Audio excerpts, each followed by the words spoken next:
No niin, Jenni. Podcastia pukkaa taas. Ja meillä on tänään aika mielenkiintoinen aihe, joka ehkä sopii tämmöisiin ehkä sateisiin ja harmaisiin syysiltoihin ja päiviin. Niin.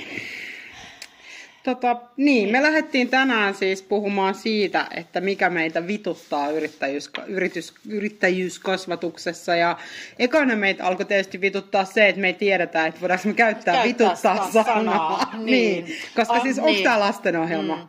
Et ehkä tämä etäjenni on näin, että me puhutaan asioista asioiden nimillä ja pahoittelet, jos joku tästä nyt pahoittaa mielensä. Ja kuulee ekan kerran tuon sanan. Niin, mitä on erittäin vaikea näin niin uskoa. Ja hei, sit jos siellä on niitä... Ei ole ollut koulussa ehkä töissä. Niin, ja jos siellä on niitä kuulijoita näin, niin älkää nyt tässä suhteessa ottako meistä oppia. Näin, se voi myös kääntää vaikka pänniä tai harmittaa. Tituttaa ja ottaa päähän näin tai muuta. Mutta just puhuttiin siitä, että siis jotkut vaan sellaisia, että ne lyö vasaralla sormeen ja sanoo sitten, että voihan jumperin saateri. Että niinku...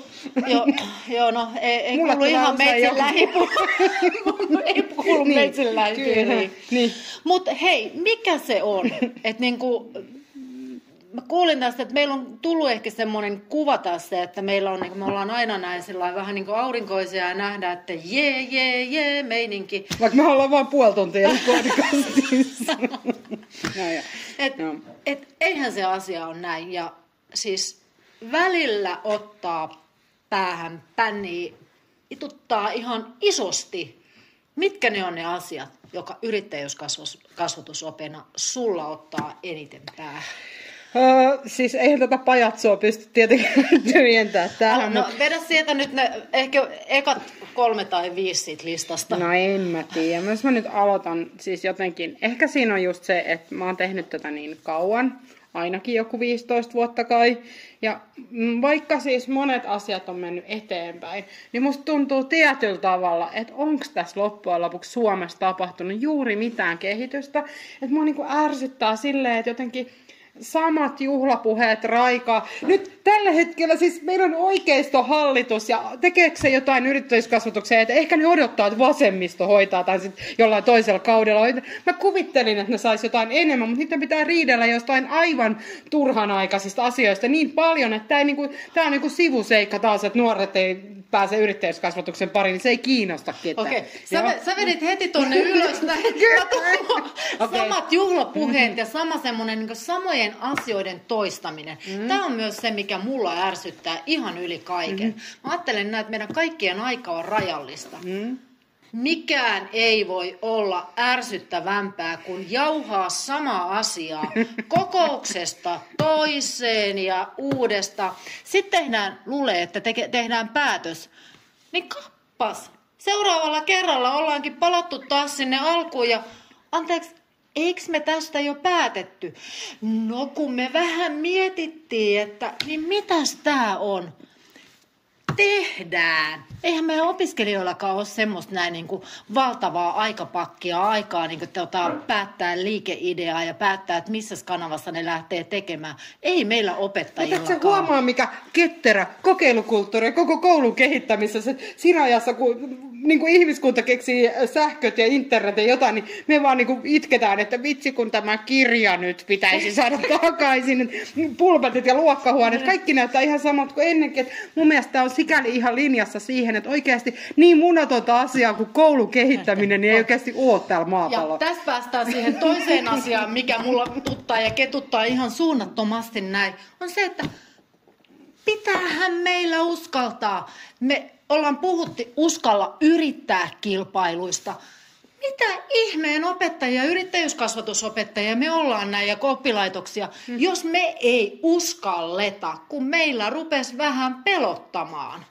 Niin kuin mikä edes. No nimenomaan, erittäin hyvä kysymys. Kukaan ei siis kuole, jos me mokataan. Että ihan oikeasti. Niin jotenkin. Niin. Onko se näin, että mä oon monta kertaa miettinyt, että mistä se pelko ja se niin semmoinen vastaanhangottelu, kaiken muutoksen ja uuden niin kuin, tavallaan, niin kuin, se, että niin kuin, siis se nähdään jotain semmoisena mörkönä. Minkä vuoksi? Niin siis eikö vanha pitäisi nähdä mörkönä, koska siis ihan oikeasti, ihan niin kuin tämä maailma olisi jotenkin ollut koko ajan sama. Onko mikään niin kuin muuttunut tässä maailmassa? Että just, tai en mä tiedä, mun mielestä toi oli ehkä jotenkin kuvaavaa, että miten vaikka tekoälyyn on nyt suhtauduttu. Että niin kuin, todellakin. Joo, kielletään kaikki näin. Joo. Ihan vähän sillain näin, niin kuin, että, joo, että hei, että niin kuin, se on sillä lailla, että hevosvankkureilla mennään näin, niin kuin, että sen laki sanoo näin, niin kuin, että turha yrittää mitään niin kuin, autoja tai lentokoneita kehittää näin, niin kuin vankkureilla mennään, kun niin ollaan päätetty. Niin, eikö jotenkin tuntuu vähän siis välillä siltä, että niinku, tai siis ei niitä virheitä pitäisi pelätä niin paljon, koska siis kaikkihan tekee virheitä. Ja mun mielestä suurimpia virheitä tekee ne, jotka pelkää niitä virheitä eikä tee mitään. Ja jotenkin toi, mikä mua ehkä ärsyttää myös välillä opettajakunnassa.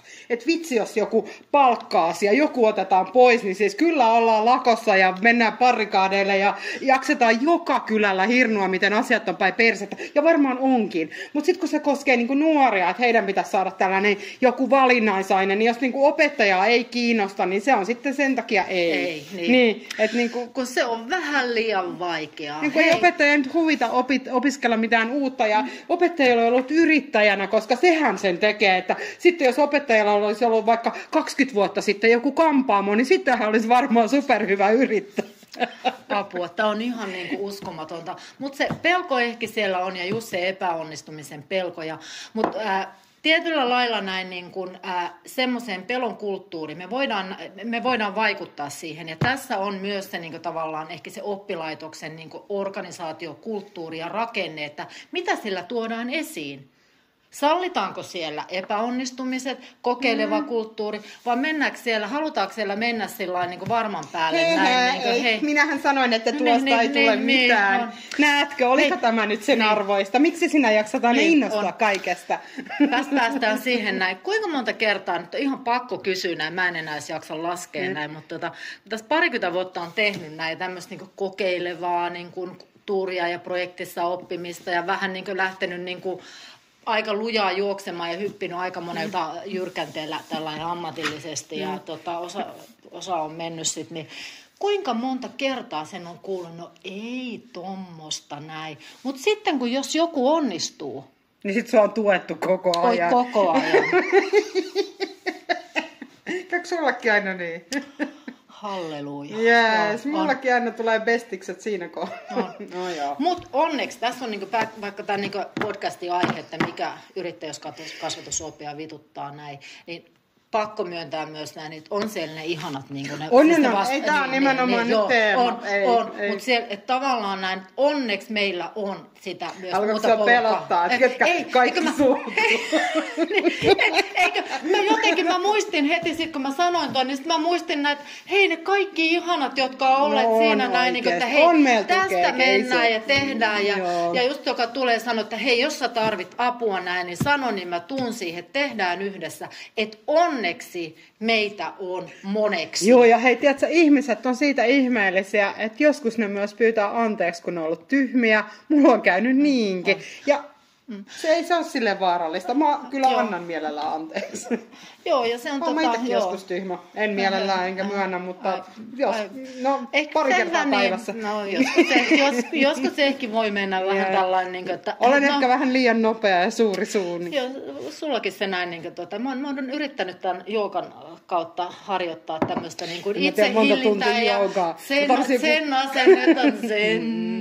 Mä tarvitsin ehkä joku 30 tuntia vuorokaudessa, niin sit vois ehkä alkaa toi. Joo. Mutta tokihan tää on näin, että nämä asiat on semmoisia varmaan kaikilla aloilla. Nämä on ne asiat, mitkä pännii näin. Mutta ehkä jotenkin tässä yrittäjyyskasvatuksen puolella, koska tämän pitäisi olla semmoinen mahdollistava asia. Tämän pitää olla semmoista kokeilevaa. Tästä pitää, ja me ei pystytä tässä, yksi ihminen pystyy paljon, mutta jossain vaiheessa tulee ne rajat vastaan näin, niin Niin, siis eihän tässä nyt ole kyse kuin Suomen nuorisosta ja niiden tulevaisuudesta. Niin. Ehkä meillä on tärkeimpiäkin asioita. En mä tiedä. Ehkä mä voin odottaa vuoroa, niin ehkä se tulee joskus. Ehkä mä siksi vaan niin kuin suljen suuni, että eihän tää nyt ole loppujen lopuksi mitenkään tärkeä asia. Eihän tää tärkeää eihän tässä nyt ole, eihän se ole kuin investointi tulevaisuuteen, se joko tehdään tai ei. Heille joko annetaan mahdollisuuksia tai sit ei. Joo, mä nimeän tässä nyt sen vitutuksen aiheen numero 3. Nämä kauniit korulauseet, jotka näkyy, puhutaan ja puhutaan, mutta jos se ei näy siinä todellisuudessa näin, ei tavallaan niin kuin, ei osallistuta siihen yrittäjyyskasvatusta tukevaan toimintaan, ei tavallaan niin kuin, tuoda siihen sitä, niin kuin, ei mahdollisteta sitä, tai se on niin kuin, aina vähän enemmän. Niin hei, aina tehdään joku tutkimus tai selonteko tai mietitään, hei, meillä on oikeasti toimivia malleja, meillä on kouluja, jos tehdään niitä. Niin. Jos kokeiltaisiin joskus, että kysyttäisiin niiltä, tehtäisiin niiden kanssa yhdessä, käytäisiin sieltä, että hei, te, jotka teette tälleen niin kuin paljon, niin miten te veisitte tämän eteenpäin, koska mä en oikeasti panttaa. Mä rakastaisin sitä, että joka kaupungin osassa olisi koulu, joka olisi hieman ehkä jopa parempi kuin meidän ja koko Suomessa. Niin sillä, että voitaisiin kapata, että hei, mikä koulu on vaikka niin kuin paras ja tekee eniten, niin se olisi niin kuin ihana ongelma. Voi olla, että se veisi vähän mun tekemisen arvoa, mutta mä ehkä kestän sen sitten. Että... Hei, Jenni. Sä oot yrittäjyyskasvatuksen yksisarvinen. Sulla on näin niin kuin aika sitkeä. Mä ehkä luotetaan mun sarveen vähän liikaa. Mun sarvi on suurempi. No joo, ei sillä ole Mutta se, että tavallaan, niin kuin, että mehän ollaan joukkue. Ja sitä joukkuehenkeä mä kaipaan näin niin kuin kaikkeen näin. Musta on ihana näin, niin, että me heitetään tämmöistä niin kuin, järkevää ja välillä vähän vähemmän järkevää läppää näin ja puhetta. Eli enimmäkseen, joo. Niin. No joo. Mutta se, että tämä on tärkeä juttu näin, koska yksin tätä ei jaksa mitään. Että mä rakastan tätä hommaa, mä uskon tähän näin. Ja tämä on todellakin, pitäisi olla siellä kärkiprioriteeteissa niin kuin tosi monessa paikassa. Vai ollaanko me vaan seottu samalla tavalla? Sen verran paljon mä oon kuitenkin tässä 20 vuoden aikana nähnyt näitä vastaavia yrittäjyyskasvatuksen yksisarvistapauksia näitä. Että sit kyseessä on aika isohko laajeneva hullujen joukko, että ihan tohon mä en uskon näin. Joo, se on totta kyllä. Itse asiassa mun mielestä yrittäjyyskasvatusta, sori nyt ei kyllä vituta, vaan oikeasti mun elämään se on tuonut todella paljon aivan mahtavia tyyppejä, mahtavia yrittäjiä, mahtavia opettajia, mahtavia opiskelijoita. Musta tuntuu, että jos tämä palikka olisi puuttunut mun elämästä, niin mä en tiedä, olisiko sitä voitu korvata millään paremmalla ainakaan. Ja tästä päästään vitutusaiheeseen numero 4. Okay. Koska näitä esimerkkejä on ja näitä mahtavia tyyppejä, niin millä rautalangalla se pitää vääntää joskus, että tämä ymmärretään? Mä en enää, siis välillä mä oon aina vähän niin kuin, että kuinka monta kertaa hakkaan päätä seinää, että siihen tulee reikä. Hei, mutta tuossa on just se, että monesti luullaan, että tämä on joku sellainen bisnes ja raha ja yökin ja jotain epäeettistä. Siis mulla on oikeasti eettiset asiat, arvot, vastuullisuus, tällaiset. Ne on oikeasti mun elämässä tärkeitä asioita. Miksi mä jaksaisin edes vouhkata täällä jostain tällaisesta? Niin kuin, anteeksi nyt vaan, mulle ei siis kukaan edes maksa tästä. Mä oon niin hullu, että mä teen tätä ilmaiseksi. Niin muuten... Hei, tällä lailla paiskasimme juuri kättä tällä päälle, että olemme yhtä hulluja aina välillä. Mutta siis tavallaan se, että eihän se, että jos mä niinku, mitä mä tästä hyötyisin, mun mielestä niinku, mä koen, että tää asia on silleen, että mulla on niinku velvollisuus puhua tästä, koska mä tiedän tästä niin paljon, niin musta olisi niinku väärin pitää se lätty kiinni, koska joku ei ehkä tykkää nyt, mitä mä tästä sanon, niin ei se niinku oikeasti. Niin, että silloin anteeksi vaan näin, niin tai oikeastaan ei anteeksi näin. Toivottavasti nämä meidän niin podcastit herättää näin, niin koska mitä pahaa me ei haluta aikaan saada. Me halutaan saada niin jotain hyvää Suomen, meidän oppilaitosten ja nimenomaan meidän nuorten vuoksi. Ja vaikka siis just, että kun me puhutaan vaikka näistä yrittäjyyskasvatusohjelmista, kilpailuista, palkinnoista, niin on ehkä tärkeää myös niin tietää, että me puhutaan nimenomaan omina itseinämme täällä sen takia, että niin kun, jos mä tekisin tätä jonkun palkkalistoilla, jos mä tekisin tätä tai mun työnantajan palkkalistoilla, niin mä joutuisin silleen eri tavalla miettimään, että on tärkeää, että niin kun käytetään myös sellaisia puheenvuoroja, jotka ei niin kun ole sinänsä myyntiä, vaan ne on oikeasti sitä, että mitä mä ajattelen tästä asiasta, koska mun mielestä itse asiassa, jos opettajat tekisivät duuninsa kunnolla, niin ne puhuis enemmän vastaavaa yhteiskunnallista vaikuttamista. Mä en oikeasti tajua, miksi opettajien yhteiskunnallinen vaikuttaminen on 99,9% joku OAI ja palkka-asia. Kai nyt jotain muitakin kiinnostuksen kohteita niillä ihmisillä, jotka on halunnut lähteä kasvatusalalle niin kuin nuori. Se ei tietenkään välttämättä ole yrittäjyyskasvatus, koska jos se ei ole heidän leipälaji, mutta kyllä mä jotenkin haluan nähdä, että semmoisia opettajia, joilla on niin kuin intohimo ja halu, niin mä haluaisin nähdä niitä myös äänessä, koska aina kun koulusta siis yhteiskunnassa joku käyttää ääntä, niin se on 99% ihan joku muu kuin joku, joka on siellä töissä. Eli niin kuin oikeasti opettajat reksit suu auki. Että niinku, please. Kyllä.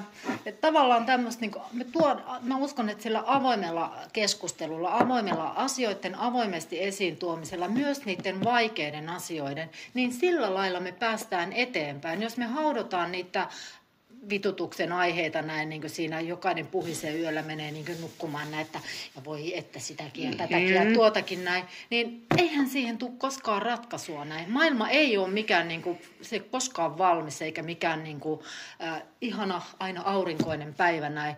Me kohdataan ongelmia, mutta meidän velvollisuus on löytää niihin ratkaisuja, tehdä jotain asioiden eteen, eikä hyväksyä se, että no, tää nyt vaan on näin. Ja jos muuten on tyyppejä opettajia, joita resonoi tämä, niin saa olla yhteydessä, koska mehän myös kerätään tässä vähän sellaista heimoa, joka jotenkin tukisi toisiaan. Ja jos on myös sellaisia jotain kouluita, jotain muita, missä niinku koetaan, että jotenkin tarvittaisiin sitä tukea, niin jos te keksitte jotain, niin meihin saa oikeasti olla myös yhteydessä. Katsotaan, mitä voidaan tehdä, mutta sanotaan, että jotenkin tahtotilaa aika paljon on. Ja ehkä tässä nyt varsinkin tämän niin kuin, podcastin aiheen äärellä on hyvä myös muistuttaa sitä, että meillä on molemmilla, me ollaan parikymmentä vuotta tehty yrittäjyyskasvatuksen kanssa töitä näin. On erilaisia kokemuksia, ollaan juteltu näin niin kuin, ulkomaita myöten näin niin kuin erilaisten verkostojen ja opettajien ja muiden toimijoiden kanssa. Että tavallaan kaikki, mitä me täällä puhutaan, niin ei ole ihan vaan omasta kokemuksesta, ei myöskään nämä niin kuin, tämän päivän aiheet. Ei, ja mä itse asiassa koen, että mähän on niinku silleen super onnekas. Siksi mä oikeastaan voin tehdä, että mulla on ollut aina tosi hyvä koulu, tosi hyvä niinku esihenkilöiden tuki. Mulla on ollut monta vaihtuvaa esihenkilöä tässä aikaisemminkin, ja toinen toistaan enemmän ovat oikeasti antaneet mulle tukea. Ehkä se on osaltaan sitä, ja mä ehkä kyseenalaistaisin ja kysyisin, että niinku, myös monien esihenkilöiden niinku suuntaan sitä, että tuetaanko teillä sellaista, että opettajat voi myös puhua suunsa puhtaaksi niistä teemoista, jotka on niille tärkeitä, koska mä uskon, että hyvää koulua tehdään myös vähän niin kuin tunteella ja joskus vähän raivolla ja itkullakin, silleen hyvällä mielellä, koska silloin kun halutaan nuorten asioiden edistää ja hyvää, niin ei se niin kuin, se vaatii semmoista joskus vähän kärkästäkin keskustelua ja se ehkä se keskustelu... Se herättelee ja se ei ehkä tunnu aina niin kivalle näin. Joo. Tuossa mulla on, siis silloin sä oot ollut, meillä on hyvin erilainen tausta, että sä oot ollut yhdestä tavallaan yhden työnantajan palveluksessa. Mä oon ollut tuolla ympäri Suomea vähän erilaisissa oppilaitoksilla, toisella asteella ja ammattikorkeassa ja vähän eri verkostoissakin sitten myös ollut tutustunut erilaisten oppilaitosten toimintaan. Niin mulla on ehkä mulla on semmoisia tosi hyviä esimerkkejä, mitä on kuullut ja mitä on itse kokenut ja sitten myös niitä vähän toisenlaisia. Mulla on semmoisia vertailukohtia näin ja oikeastaan siinä ehkä tullaan siihen, että kun tietää, että mitä hyviä juttuja on olemassa, niin mä en tähän päivään mennessä voi ymmärtää, että miksi niitä hyviä juttuja ei ole saatu laajemmin käyttöön. Niin meillä on itse asiassa aika paljon semmoista rakenteellistakin estettä ja mä en tiedä jotenkin, musta tuntuu, että itse asiassa tämä koulujen kehittämisen tietynlainen semmoinen sementoituminen, niin meillä on luotu sellaiset rakenteet, että vaikka monilla oikeasti, mä väitän siis, meillä on nyt ehkä yrittäjyyskasvatuksessa, mutta monilla on paljon ideoita, niin semmoinen kunnollinen, jollain lailla helppo niin kun, väylä muuttaa asioita, niin se on tosi vaikeaa oikeasti. Yksi ärsytyssana näin, jota käytettiin, no nyt ei enää niin paljon, ketterä. No mitä? Onhan se kiva, jos on oikeasti ketterä. Joo, mutta kun sitä käytettiin näin, niin kuin, että siis se alkoi olla sillä, että jaha, että ketterää toimintaa. On muutamia juttuja, missä ihan oikeastikin on toimittu ketterästi, mutta ne on niin kuin vähän enempi poikkeus kuin Mä en tiedä, mä oon kyllä itse siis onneksi saanut olla sellaisessa kokeilukulttuurissa paljon mukana. Mä oon itse asiassa hirveän kiitollinenkin siitä, että monesti kun on saanut sen idean, niin sen on voinut toteuttaakin aika nopeasti. Mutta sekään ei ole niinku itsestäänselvyys. Että niinku, musta tuntuu, että periaatteessa yksittäisen koulun sisällä voi joskus tehdä aika helpostikin asioita. Mutta sitten kun pitäisi jotenkin muuttaa silleen, koska onhan se mahtavaa, että meillä on ties mitä ihanaa meidän opiskelijoille. Mutta sitten jos mä niinku ajattelen, että niinku pitäisi tehdä isompi vaikutus, niin kyllä mä haluaisin tämän koko Suomelle, koko maailmalle niinku enemmän eteenpäin. Niin, no toi on just tavallaan se, ja mikä nyt, huomaatteko, me on vähän näin, että me lähdettiin aika sillä niin intensiivisellä, puhuttiin, niin käytiin näin, nyt alkaa, nyt voi ruveta puhumaan, että sapettaa. Niin, vai pännii, vai harmittaa, ärsyttääkö sua? On se, että tavallaan kun niitä on, niitä hyviä juttuja, niitä hyviä käytäntöjä, niin miksi niitä pantataan ja niiden päällä istutaan? Miksi, onko me... Kun mä en oikein näe, että me ollaan jollakin lailla niin kilpailijoita toisten oppilaitosten kanssa täällä Suomen sijassa. Että me ollaan että hyvää päivää. Me tehdään tätä yhdessä ja tämä on tämä meidän ja Eurooppa näin. Niin, se mua vähän tituttaa aina välillä, että miksi hyviä asioita pantataan. Joskus silti tuntuu, että esimerkiksi tämä yrittäjyyskasvatus on jostain syystä kilpailu, mutta mieti, jos olisi vaikka matikan opettaja, joka keksii jonkun uuden mullistavan tavan opettaa matikkaa, jolla lähes kaikki vaikka oppii, niin eikö sitä pidettäisi ihan mulkvistina, jos se olisi vaan omassa koulussa ja omilla tunneilla, en kerro edes kollegoille, enkä mitään. Tavallaan siihen suhtauduttaisiin, että tuohon pitää jakaa kaikkialle. Voiko tämä vetää siihen, että yrittäjyyskasvatus on tavallaan vähän niin kuin business related ja sieltä tulee se kilpailu? Voiko tämä olla jotenkin tämmöistä? Vai onko tämä jotenkin niin kuin... Mutta toikin on tosi vanhanaikainen ajatus, että yritykset aina kisaa keskenään. Mutta tostahan me lähdettiin näin niin liikkeelle, että me ollaan vähän siellä niillä vankkureilla vielä ajelemassa, vaikka meillä olisi mahdollisuuksia vaikka mihin. Siis, miksi mennä autolla, kun hevosellakin pääsee? Ei siinä mitään. Mutta siis jotenkin musta tuntuu, että sitä ei aina siis nähdä, että se on niinku... Tai se on sama, kun meillä esimerkiksi tulee näitä yritysideoita, niin silleen, että mä en tiedä, voidaanko me tehdä vaikka vaatteita, kun niitä yrityksiä on niin paljon. Mä sanoin, joo tosiaan, mutta ootte huomannut, että kaikki käyttää vaatteita. Että en mä nyt tiedä, että sanoisinko mä sitä kuluneeksi ideaksi, että niin kauan kuin ihmiset käyttää vaatteita, samoin kaikki ruokatuotteet, että mä en nyt tiedä, onko tämä tarpeeksi keksiä. Mä sanoin, että useimmat meistä syö joka päivä, että se voi olla ihan hyvä idea. Mutta okei, me käytiin vähän sano vielä loppuun näin, mitkä sulle on semmoisia isoja ärsytyksen, vitutuksen aiheita ja mihin sä haluaisit muutosta? Eniten siis mä haluaisin tietysti vallottaa maailman, että kaikki maapallon nuoret pääsis halutessaan alakoulusta aina tonne korkea-asteelle. Me puhutaan siitä näitä, mitä tulevaisuudessa seuraavassa jaksossa, mutta pysytään nyt tässä. Miten? Niin se vituttaa mua, että se ei mene mihinkään. Siis saahan se mua nyt ottaa aivoon. Se, että siis oikeasti on loistavia malleja.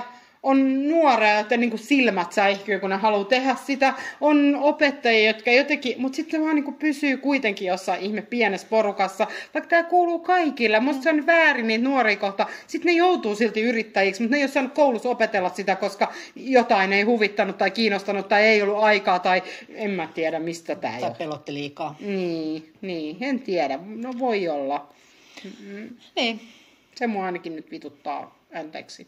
Niin. Pänni harmittaa, surettaa, itkettää. No niin. Se, entäs sä? No, se sama just, että ajan haaskaaminen, tyhjät korulauseet näin. Tää ei ole mitään rakettitiedettä. Jos voisin taas joku eri tekijä. Aika luultavasti. Et hei, jätetään nyt ihan oikeasti. Ei meillä ole mitään pelättävää tässä näin. Tehdään niin kuin yhdessä. Katsotaan vähän näin, niin kuin, pikkasen avataan sitä horisonttia ja katsontokantaa. Ja katsotaan, mitäs hyviä juttuja täällä on Suomessa ja Euroopassa ja muualla näin. Ja ruvetaan ihan oikeasti rohkeasti tekemään. Ei me voi tätä niin kuin, ei me voida sitä vankkureilla ajoa jatkaa kovin pitkään näin ja puhua kauniisti, mutta sitten tavallaan, että se todellisuus ei vastaa sitä näin.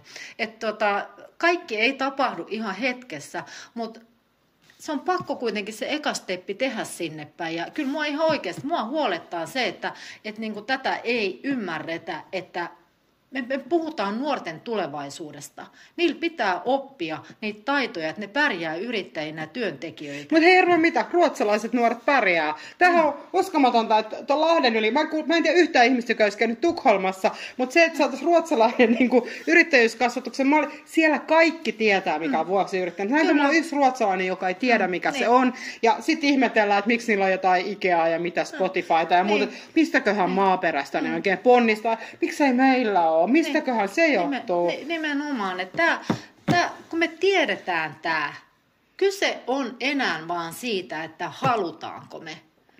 Niin, ja sitten pelataan jotain, en mä tiedä rahaa, en mä tiedä mistä se talouskasvu tulee, ja sitä paitsi kun ei tätä oikeasti tehdä mitkään dollarikuvat silmistä. Tässähän on tarkoitus, että ihmiset voi niinku kokeilla, että voisinko mä tehdä ammatin tästä jostain, ja sitten sieltä osa voi olla, että ne rajoittaa sen pajatson, ja se on kivaa. Mutta siis Mutta sehän on niinku ihan varma, mitä Suomessakin on ollut, että kaikki, ketkä tämmöisen vastaavan, niin vaikka Uskalla että vuosiyrittäjänä tai muun yrittäjyysohjelman 4H on ihan loistava, näin, käynyt läpi näin, niin siellä on joka ikinen osallistuja oppinut ja paljon. Joo, jopa nekin, jotka ei saanut sitä lentämään, kyllä, niin nekin oppii. Kaikki oppii. Et ihan oikeasti. Missä muussa tapahtuu tämmöinen, että se oppimisprosentti on niin iso? Niin, ja se on jotenkin jännä. Ja sitä paitsi itse asiassa tältä yrittäjyyskasvatuksen mallilta, niin tästähän voisi niinku muihinkin oppia. Niin se oppimisen ilo ja se jotenkin se oppimisen omistajuus, kaikki se pedagoginen tausta, niin mikä on monissa muissa aineissa niin vaikea rakentaa, niin mun mielestä näillä malleilla pystyisi tekemään vaikka mitä, jos olisi tahtoa. Mutta en mä tiedä, tahtoa johonkin ihan Okei, mä tiedän siis, opettajien työpöytä on niinku koko työelämän. Kaikilla on niinku 120% hommia ja vaan ehkä 80% kohta voimavaroja, kun me ollaan ihan niinku hullun myllyssä koko ajan ja kiire on kova. Mutta mä niinku ehkä jotenkin silti sanoisin, että tätä koulua pitäisi katsoa paljon rohkeammin, että mihin maailma on menossa, mitä nämä nuoret tarvii. Ei se ole helppoa, mutta siis meillä pitää pystyä muuttumaan ja vastaamaan siihen tarpeeseen. Et se on se meidän koulutuslupaus. Se on sitä asiakaspalvelua, mitä että tavallaan me lunastetaan, että me valmistetaan ne meidän nuoret siihen tulevaan. Ja se on niinku, se mua kyllä vaan pännii niin paljon, että kun se nähdään niin vaikeana asiana. Ja sit, en mä tiedä. Me voitaisiin oikeasti ammentaa siitä, että me ollaan nyt 8. kertaa maailman onnellisin maa. Ja siis niin kuin mun mielestä tässä olisi niin kuin paljon semmoista jotenkin, mitä me hukataan tällä hetkellä. Meidän momentum on itse asiassa aika isosti menossa meiltä niin kuin ohi. Kyllä. Ja mä en niinku oikein, sen takia musta tuntuu, että mä oon vaan niinku joku, joka ruikuttaa jossain rannalla, katsoo haavia auki, että ei ole totta niinku oikeasti. Niin. Eli summa summarum voisi sanoa näin, että se mikä vituttaa on se näin, että kun nähdään ne mahdollisuudet näin ja se, että mikä siinä on, onko se pelko tai tavallaan menneessä tai nykyisessä kiinni pitäminen, tavallaan se jotenkin se pelko tehdä yhteistyötä, pelko jakaa niitä, pelko kokeilla, pelko tavallaan vastata siihen näin, niin se pelko, se ei ole siis jos me vaaditaan, että meidän opiskelijat osallistuu, uskaltaa yrittää ja tekee muuta, niin kyllä meilläkin pitää uskaltaa. Ja musta se joskus myös on vähän semmoista kunnianhimotonta, että kaikista helpointa on vaan toistaa sitä, mitä on aina tehty, paitsi että kun maailma muuttuu, että se ei silleen toimi edes. Oikeasti me samalla tiedetään että me kustaa omaa housua ja vähän aikaahan se tuntuu ihan lämpimältä. Niin.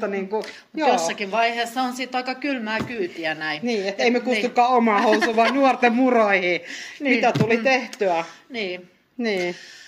Että näihin kuvia tunnelmiin. Näihin kuvia tunnelmiin, näin. Hei, ensi kerralla voitaisiin puhua sit vähän ehkä lisää myös se, että mitkä ne on ne iloaiheet tai jotain muuta. Kiinnostaako ketään sellaiset edes? En mä tiedä. Niin. Kertokaa meille. Niin. Haluatteko te kuulla myös vitutusten aiheiden lisäksi meidän iloaiheita? Hei. Te paitsi mitä ne on. No joo, okei.